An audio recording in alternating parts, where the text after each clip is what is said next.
So does God exist? Well, let's ask Thomas Aquinas, who was a 13th century philosopher, theologian. And Thomas Aquinas lived in a day when people were starting to separate reason and revelation. They were thinking about the world in one way and then thinking about God in another way. And according to Thomas, this led to some really weird type of thinking. And Thomas Aquinas was saying, no, actually, God gave us the ability to understand the world. That's a gift from him. But also there are a number of ways that we can understand God by looking at the world around us. You know, it's kind of like this idea that you could have a visible effect from an invisible cause. Example, smoke. You see smoke, that is a visible effect from a cause, which is probably fire. So it would be reasonable if you saw smoke to say, there's probably fire out there, even though I can't see the fire. This happens when, you go to a doctor, you take your kid to the doctor with an ear infection. The doctor looks at the symptoms and says, oh, I can see these symptoms, so it's probably this issue, which he can't see, but he knows it's there. And so Thomas Aquinas is basically saying, you know what, there's a lot of stuff about the world. In fact, the Bible even says that anybody can look at the world around them and they are able to reason from that there must be something out there that made all this stuff happen. Okay. And so what Thomas Aquinas is doing, his reason for saying, yes, God exists, and the way that he goes about proving it is different than some others, because Thomas Aquinas is not really like talking to atheists. His idea isn't to convert, Dawkins or Sam Harris or something like this, because at the end of each of his proofs, he says, and this is what everybody calls God. And so he's not necessarily trying to prove the existence of God to people who don't believe in God. He's essentially trying to show people that there is a certain type of knowledge of God that we can obtain from looking at the world around us. And this has been known as the a posteriori argument, post after. So in other words, he's saying you can look at the world around us, and then if we just think about it for a second, we are going to logically conclude, or at least infer, that there must be something out there, and it would make perfect sense that this is what we call God. And so he comes up with these 5 ways. I'm going to run through these really quickly. So the first way is what he would call argument from motion. And it goes basically like this. Things move around, right? Things move. Something is moving, it had to start moving. If you have something here like a domino and it falls over, why does it do it? Well, it does it because something pushed it. Okay, well, what pushed it? Well, it was that domino. Well, what pushed that? Well, the one before. So everything is moving.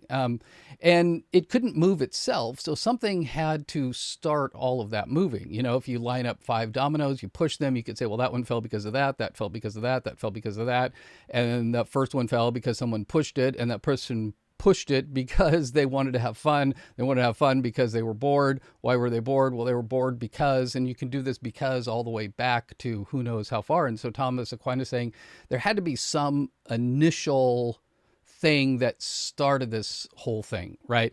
And so he says there must be an unmoved mover, and this everyone understands to be God.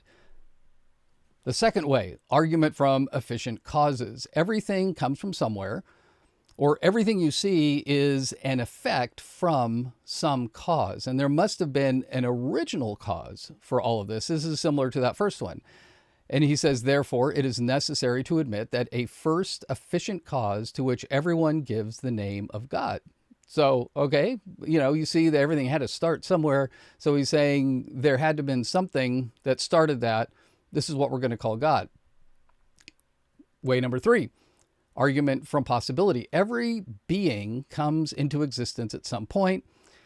That a being, like you think you came into existence on your birthday. 5 years from now, maybe somebody's going to come in existence. They don't exist now, but they will be born 5 years from now.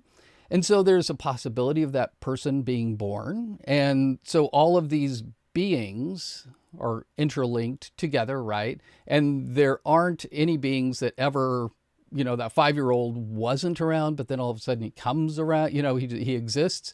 So there must have been a time when nothing existed, right? Because, if everything comes from something else, there must have been a time before everything existed in the world. And he says, therefore, some being exists of its own necessity and does not receive its existence from another being, but rather causes them all. This all men speak of as God.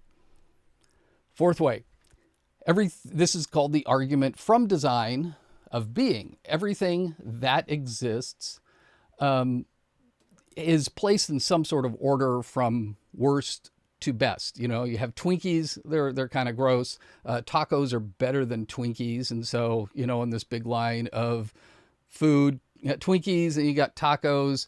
And then you have pizza, because pizza is better than tacos and tacos are better than Twinkies. And then you have and even better than pizza would be my wife's fried chicken, which is the best food on the earth.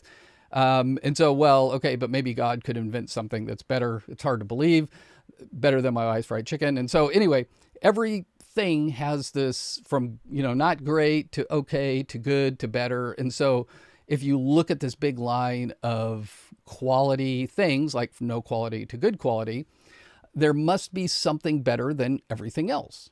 Okay. Therefore, there must also be something that is to all beings the cause of their being, goodness, and every other perfection. This we call God. So we take it all the way to the most perfect of perfections. That's God. Okay. Fifth way, from design, everything has some purpose to it.